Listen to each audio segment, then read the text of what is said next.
Is mis a cairn Cowley an grúpa Wyvern Lingo? Is ceolt ar mé as CILL MHANTAIN, agus beag mé con an amhrán Blackbird of Sweet Avondale.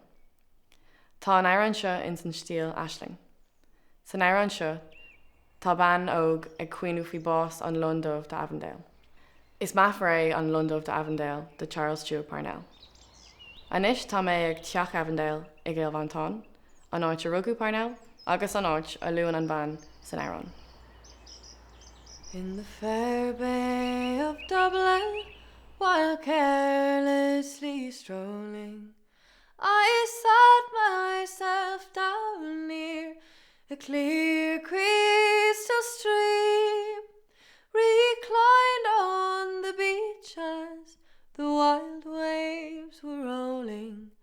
In sorrow condoning, I saw a fair maid. Her hopes changed to mourning that once were so glorious. I sat in amazement to hear her sad tale.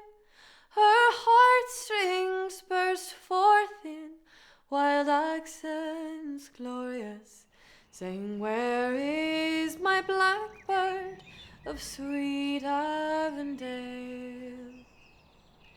In the counties of Wicklow, Kerry, Cork and Tipperary, the rights of old Ireland my blackbird did sing. But woe is the hour, with heart light and airy, that he from my arms to Dublin took wing. Oh, Erin, my country, awake from your slumber, and bring back my blackbird, so dear unto me, and let everyone see the strength of your numbers, that Erin, the nation, would like to be free.